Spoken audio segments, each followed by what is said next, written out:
Well, Tracy, thanks so much for taking some time to hang with me today. I appreciate it. Thank you so much for having me, David. I'm excited to be here.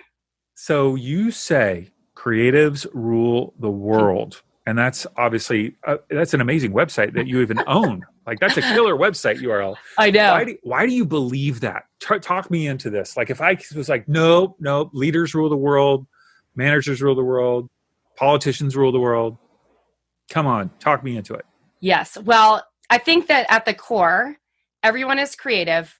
And when you are diving in or tapping into your creativity, that's when the best ideas, when the best innovation and the best basically proponents for change can happen. So that's really why I believe that creatives rule the world, because without creativity, there is no evolution, right? Okay, now let's go to your own story. Because if you believe that creatives rule the world, I would assume that you would identify as a creative. I do identify as a creative, and I know a lot of people don't, but maybe after this interview, they'll think that they're creative too. Yeah. So as a kid, I was highly creative. I feel like I always did well in school. Later in life, I think I was diagnosed as being, as an adult, like dyslexic for some reason. So I think that made me kind of force myself to work hard. And one of the things that I always remember is that when I was in school, I daydreamed a lot. Like it was hard for me to focus sometimes. But I would have these like great ideas or great visions. And I remember being embarrassed sometimes when the teachers would be like, call on me and I wasn't prepared or whatever. But that was sort of like the beginning of me kind of identifying, like if I think back, being creative. And I remember as a little kid, I would be playing around in my mom's jewelry box and sketching like wedding dresses for my Barbies. Like what 6-year-old doesn't think about their wedding dresses and their Barbies? I don't know. Sure. But it really came to fruition, I think, when I was in high school. So we come from the same, where you live in the hometown where I kind of grew up in. And I went to Corona Del Mar High School in Newport Beach, lived there till I was about 18 in Newport Beach. And I remember my boyfriend walking me to one of my classes. It was a 5th period class. And he was walking me down the hallway. And I remember him taking a look at me, dropping me off at the door. And I don't know why this didn't clue in with him, but he said something to me that like really struck me. He's like, art classes are for stupid people. And I was like, wait, I'm not stupid. Like what kind of classes do smart people take? You know, that's what I was thinking in the back of my head. Cause like there was no way in heck that I wanted to be identified as stupid for being creative. And I've shared this story with him later in life. And he's like, I don't think that I ever said that. I'm like, you did, because I remember it. Yeah. Anyway, but the point of that being is that after he said that, I looked at him and I was kind of jarred, and I was thinking like, well, what do smart people take? And so I ended up taking science classes. Of course, science and math is what smart people take. So I took this biology class. I got the hardest teacher in the school. I was terrified at the beginning of my sophomore year to be in that class. And I remember doing the class, feeling like I had totally done well and turned in. You had to basically hand in these huge notebooks at the end of the semester because you had to draw a bunch of specimens and stuff like that. And I remember handing it in. I was like, I think I did well. And, you know, you're always like second guessing yourself when you take your final exam. One day I'm sitting there and I grew up in a household of 6 children. So I'm the second oldest of 8 total in my family.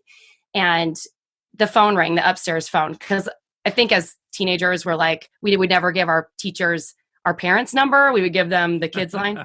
So I answered the phone, and there was this man who sounded familiar on the other end. And he said, hello, is Mr. and Mrs. Willard home? And I said, may I ask who's calling?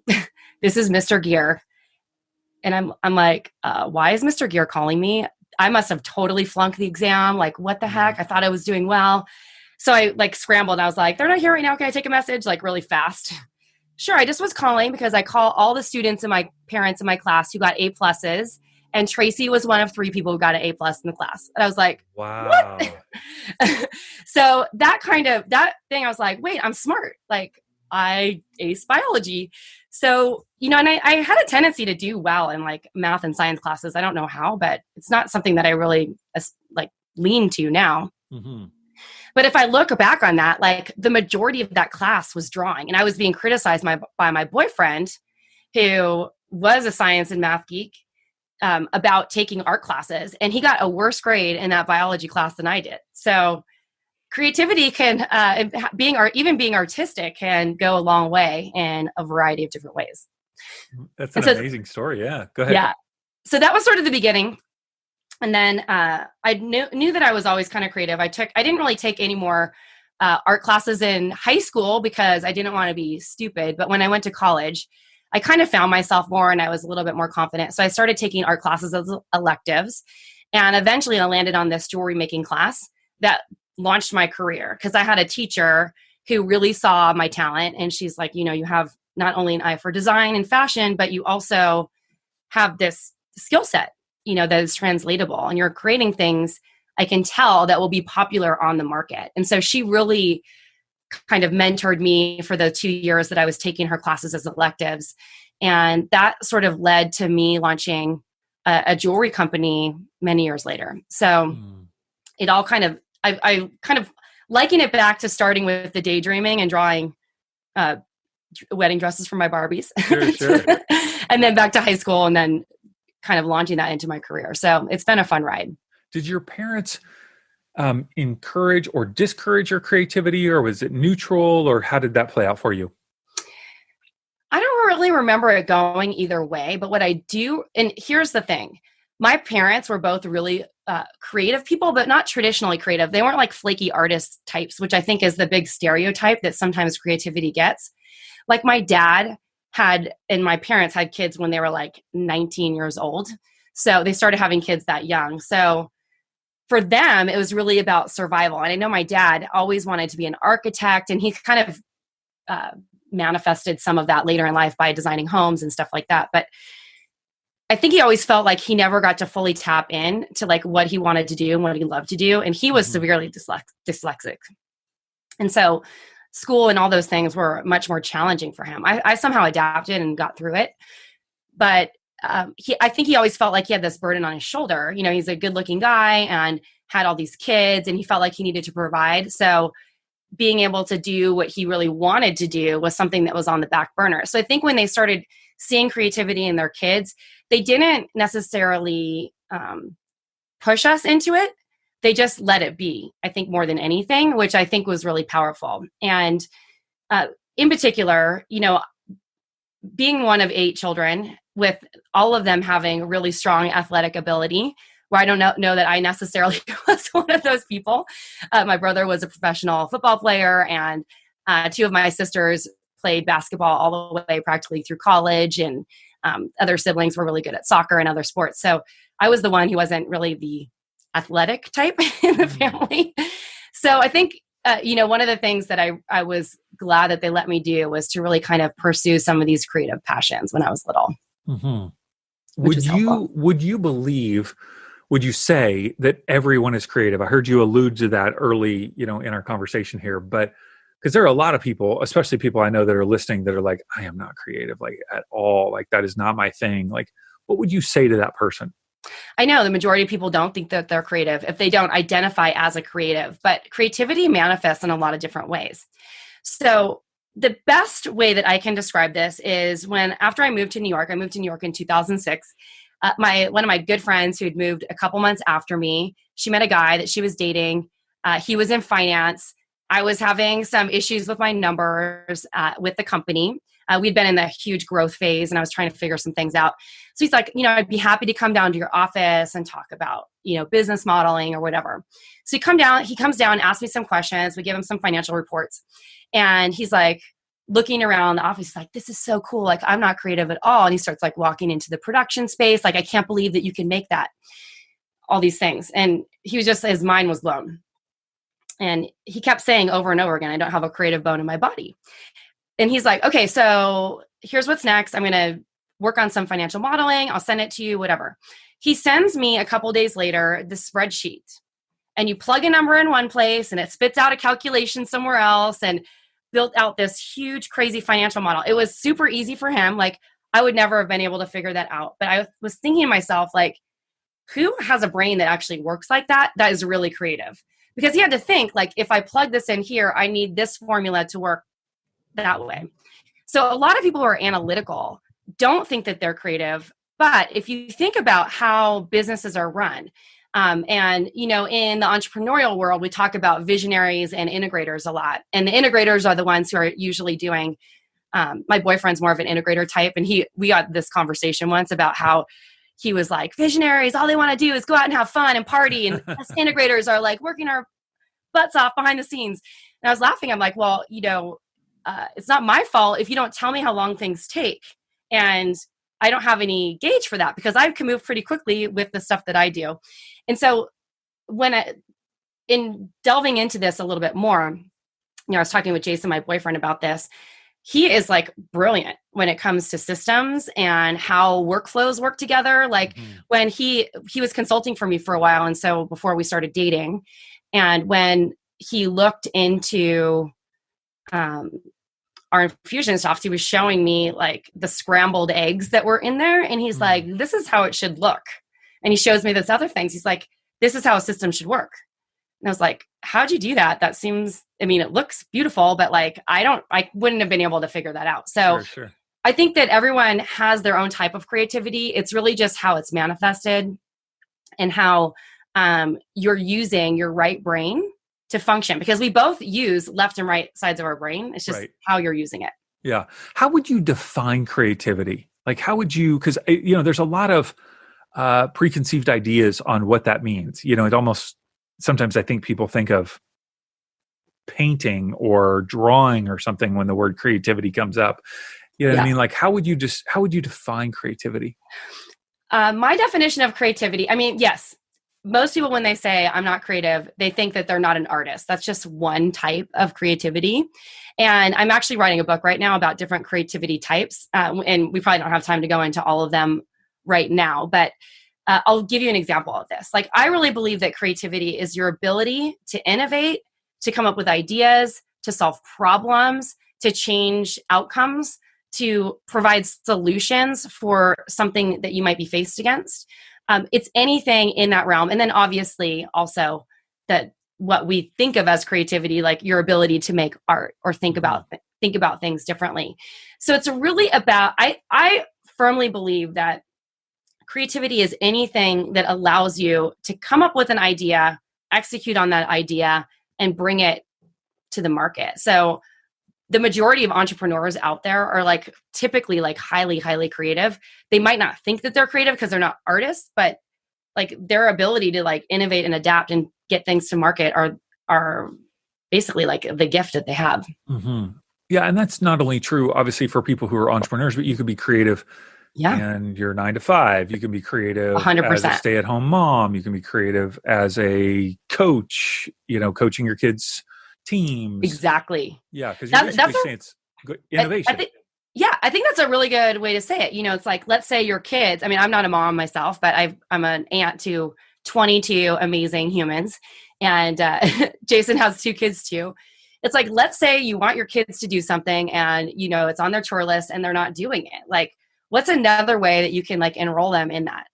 You know, there might be another way. And so I hope that they're not listening to this, but I was kind of like, Jason, the girls aren't like taking the dishes and putting them in the dishwasher. So how can we get them to do that? He's like, why don't you just ask them to do it? And so I started, I don't want to be the girlfriend who comes in and like bosses the boyfriend's kids around. So I would just be like, we'd have some fun, do something together. And I was like, hey, can you do me a favor? Would you mind just like helping me clean the dishes off the table or something like that? And they're like, yeah, no problem. You know? And so it feels like they're helping, not like they're being tasked with the chore. So I feel like there's a lot of ways that you can innovate. Also, this is a really great point about creativity in the workplace.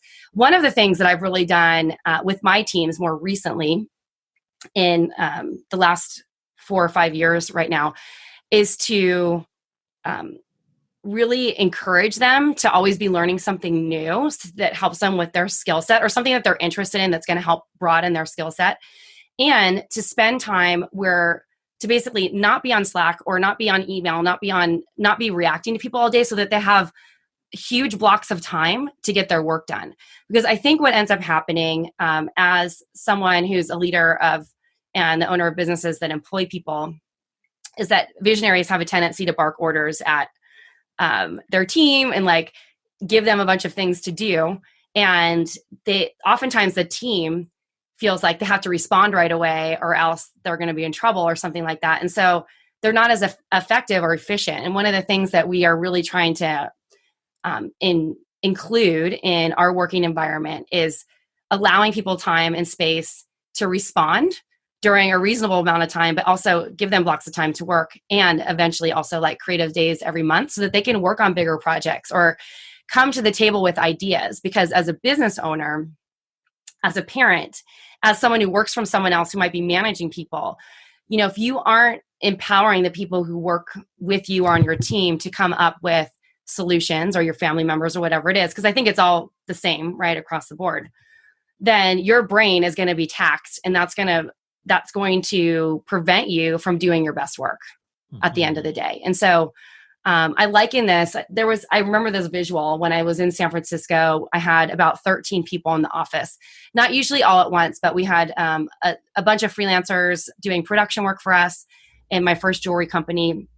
And most of them were students. So they would come in like for a couple hours a day, on and off of part-time during the week. And I remember I didn't really get this at the time. And I wanted my own office. Like I was super excited to have like this open floor plan, but I would have my own space. And most of the time there was a line outside my door, people interrupting me all day. And I think open floor plans, I don't know how people actually can get anything done in an open floor plan in an office environment if you have to work with other people, because it's so distracting. You overhear other people's conversations, someone's chit-chatting, you're not focused. And so I started closing the door, and I said, you can come to me with questions at this time and this time, and I want you to come to me with 3 solutions to the problem. And you know what that did? It reduced the amount of questions I got, because they're like, oh, well, if I have to come up with the solutions myself, I'm not going to even ask, because the solution is like, I already figured it out. Sure. Plus, it gets them to be solutions oriented, which is also creative, right? And you want to, and as the founder of a company or someone leading people, whether it's your family or your people at the office that you work at, you really want to be empowering people to do their best job. And being like someone who's like answers all their questions is not really developing them and making them a better person. That's good. Very good. And so good, like you said, either whether it's an employee or a kid, you know? Yeah. You know? Totally. Because we all have questions. Sometimes we just want to ask the question because it's easier to ask the question than actually do the mental or creative work. Yeah. I love how you talked about creating space for that creativity to emerge. I know for me, oftentimes it's when I'm not thinking about something, but it's just that space that I've created to either be or read or walk or run or whatever it is, to shower even, you know, bam, something comes up, but it only comes up because my mind isn't consumed by all these little tasks, all these things that I'm giving myself space and my brain space to work. Yeah. I feel like that's where the best ideas come up. You know, people like, it's like right before they go to sleep, or they dream about it, or they're in the shower, or they're going for a run. It's like, or I know a lot of people like, they'd like to drive by themselves, just like around in circles. So you got to figure out what's right for you. And that's part of the reason why I started doing creative days for myself, because Wednesday is typically my creative day every week. And it's the day like nothing's on my calendar. I sometimes have stuff that I have to get done that day. However, like no one's allowed to interrupt me. And so it's this big block of time.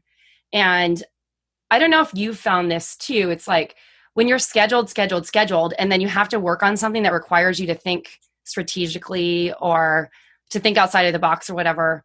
A lot of times this is what I used to do anyway. I'm like, okay, for this 1 hour, I'm going to work on X. And then like, I would sit down and be like, I can't think of anything. Can't figure out what to write. I don't know. Like nothing was coming until like the 5 minutes before I had to jump on the next call. Sure. And then I'm like, you're flowing. And then you're like, shoot, I have to stop. And then you have to start again. It just wastes a lot of time. So the more you can block out bigger blocks of time, the more effective you're going to be. Take us through that Wednesday. How do you set up your team to know that's your creative day? Is every creative day different? Like, walk us through some of the parameters or the ways that you think about that day. Well, they all know. COVID has switched things a little bit, like made it a little bit more loose. I'm going to be honest, because we've had to do a lot of things outside of the box just because of scheduling and whatever. But on a typical flow, the person who runs my business with me, my operations person / project manager, will, like, they remind everyone on the team, today's Tracy's creative day. If you need anything, run it through me first. And if we can't get it, we'll get the answer tomorrow. And if it's an emergency, we'll reach out to her later in the day. So my calendar is completely empty unless I choose to put something on it. And when I wake up in the morning, I have a morning routine that I usually do. I typically on a good day, I usually journal, drink my coffee, spend a lot of time thinking, quite frankly, for like the first 2 hours, and work out. I love it when I have a moment to sit down for an hour or two and write in the morning, like write a book or write on my book, work on my book, or emails, or things that I'm not emails to respond to people emails, but like creative emails that I'm using for marketing and stuff like that. Cause I actually like writing those. So I love that. Then I work out. So usually I work out a little bit later on a Wednesday, and that helps break up the day. And then I'll get dressed and ready. That's usually around noon. And sometimes I'm exhausted by that point, so I'll take a nap. And naps are amazing creativity generators, because even 20 minutes, I know not everyone can nap, because sometimes people wake up feeling like they got hit by a truck. But if you are someone who can take a 20 to 25 minute nap and wake up feeling refreshed after like 10 minutes of waking up, I always suggest, like, if you feel tired and you can, lay down, set a timer on, put some like Brain FM on your thing, on your phone where you're hearing some like flow music, and take that nap, because you will feel so re-energized after. And then the second half of the afternoon is usually working on one big project. And if I'm trying to think of new ideas and stuff, I might go to a museum, I might take a walk. I mean, obviously the last 3 months have been very interesting because there's not a lot to do. And right now it's June as we're recording this in Arizona, and it's really hot outside. So I don't go outside unless it's in the morning or early evening for the most part. But taking that time and space is really powerful. And, sometimes I cheat and I do check, but I've trained them so well. Like yesterday, I was kind of like, is anyone working? Because like no one is asking me any questions. There's not a lot of conversations going on. So they're used to it. I mean, it's awesome. I have an amazing team that's pretty self-contained, and they're good at what they do. So they're able to self-manage, which is amazing. And how do you know at the end of a Wednesday whether it was a good day or productive day or a creative day, or do you not judge the day and it's just a day? Like, how do you process those days? It depends. I am very hard on myself, so sometimes I get a little judgy. I've been trying to give myself be patient with myself, because I do realize that I get a lot more done than most people do in general. I feel like I know it's a good day if I've produced something. Like, I love producing, so having something to show for it at the end of the day, even if it's just like a rough outline of something that we're going to be developing. Because I know, and I have to remind myself a lot, that you need a lot of empty space for a good idea to come. And so sometimes it might feel like you're wasting an entire day or you're stuck. So you have to be okay with that. Like, really, like, I try to really look at it from a long-term, like, compounding view. Like, what have we created over a period of time? And how is that creative space that I'm taking on Wednesdays contributing to that? So that's the best way to do it. But I mean, I'm not going to lie. There are days when I don't get anything done, or I feel like I slept too long, or because I might take a longer nap sometimes on a Wednesday, or I'm just not feeling good. It happens sometimes. Your energy's low. You didn't get a good night's sleep the night before, so your brain's not really on. So I just try to be patient with myself and honor all the bigger picture of what I am creating, which has been amazing.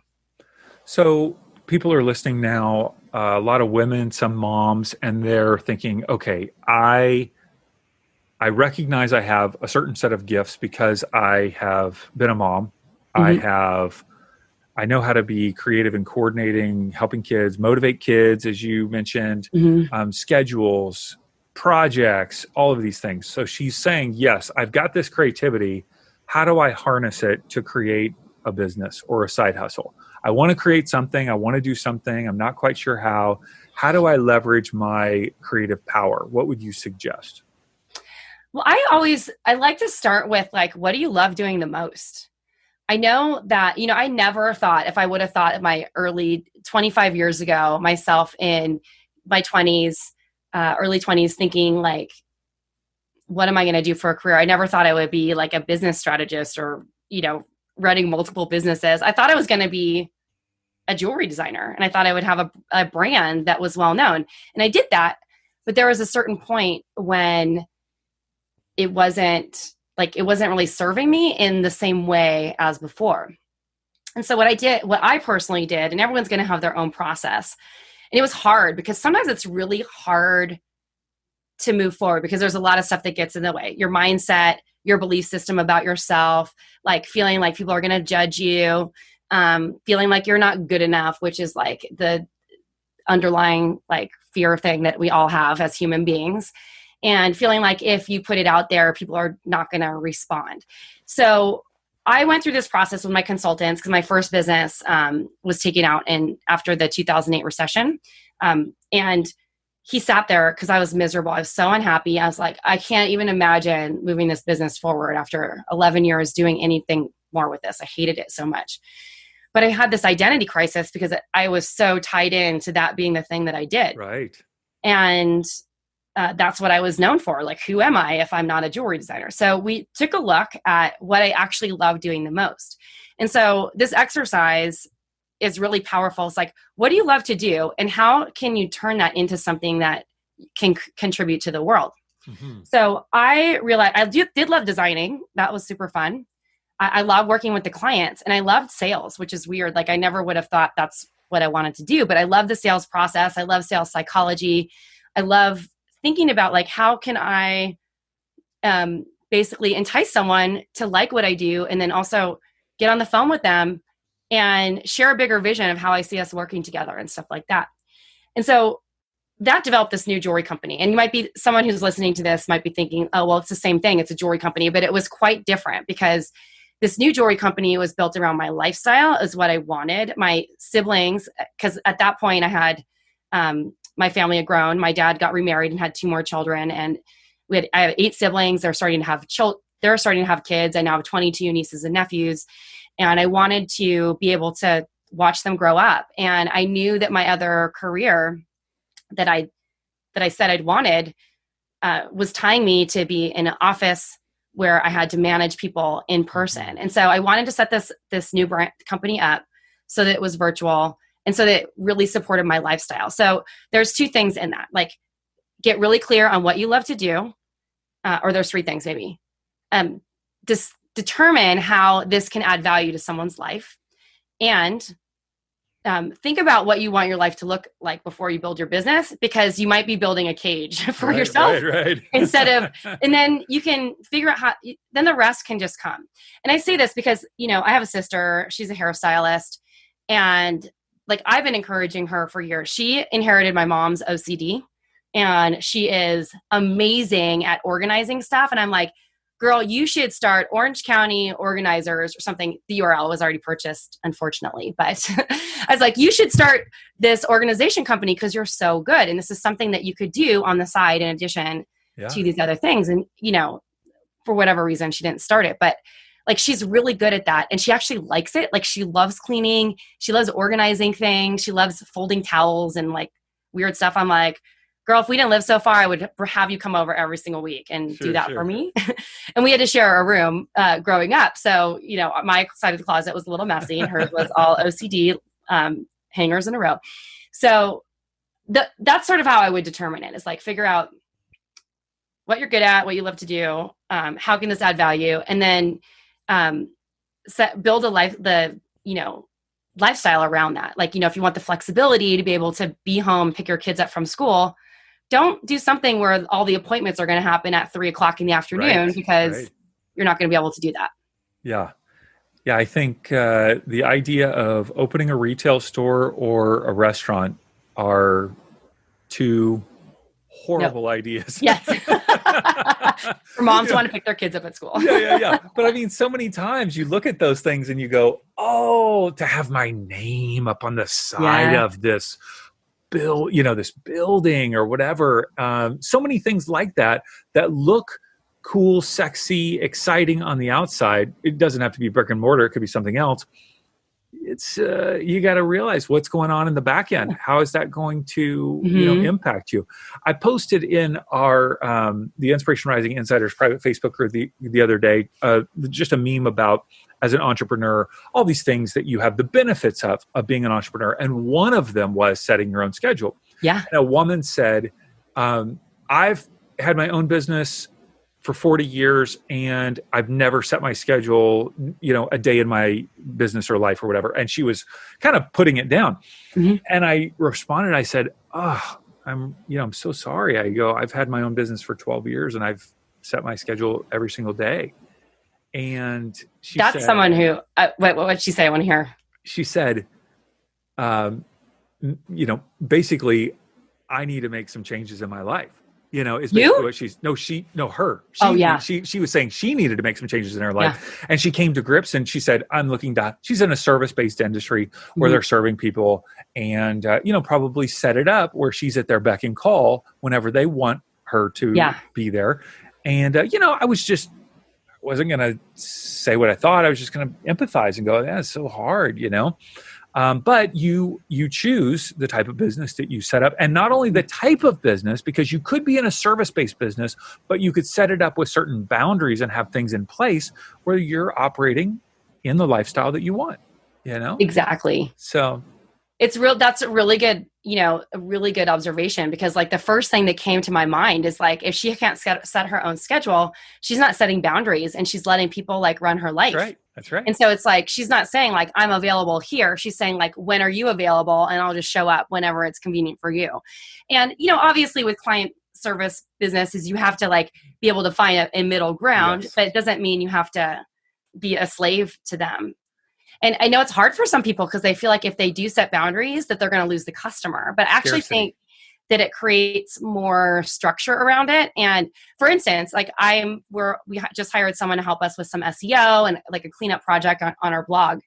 And she's like, I'm slammed. And I'm going on vacation next week and I don't really want to take calls while I'm on vacation. And so I'm using vacation, the term lightly. I'm actually going to another city to probably sit in a house, maybe walk around outside, to Idaho. But, and I'm I don't really want to take calls on, during that day. I mean, there's one day when I can take calls and I'm going to stick to that. And then the rest of it, I'll probably be working, but I'm not going to commit to anything. And so I made a choice. This is not what I normally would do, to get on a call with her at 6:30 in the morning this week. So I can have the schedule I want while I'm on vacation. Mm-hmm. So that's something that you're choosing to do. It's not something that you're allowing someone else to run it. Right. Exactly. I was on a call at 5:45 a.m. this morning. Oh, geez. Because that was the time that worked for me and I valued the call. I could have taken that call 2 days from now, but I wanted it today, So once again, did I want to get up at 5:45? Not necessarily, but I chose to. Because I valued something greater than that extra hour of sleep. Exactly. That's setting my own schedule and I feel great about it. Yeah. So another question for you. Creatives have a reputation, and we talked about this a little bit, of being a little challenged on, let's just say, the business side, the quote unquote business side, the administrative side, maybe the finances side, right? The processes, the systems, all of those types of things. How would you suggest somebody who would identify as a creative, how would you suggest that they work around those weaknesses as they're starting their own business? I think that there is a common misconception that you should strengthen your weaknesses and in business. And it was the bane of my existence for the first 12 years that I was in business, because I was I hate managing people, but apparently as a business owner, you're supposed to be a good manager. I'm a 10 on Quick Start and a 2 on systems on the Colby. Apparently I'm supposed to be good at systems because I own a business, but it's not my skill set because I don't personally need them to do my job. And what I would say to that is there are certain things that you're going to have to figure out until you can afford to hire support. But as soon as you have enough money that you can make the income that you want to make, and there's a little bit left over, even if it's maybe you're scraping a little bit off yours in the beginning to be able to afford that, outsource that, because the speed at which you can execute at that point, because you're delegating things that slow your business down, will be crazy. And you'll be like, wow, my business is growing so fast. And it's really hard sometimes for people to let go of those things.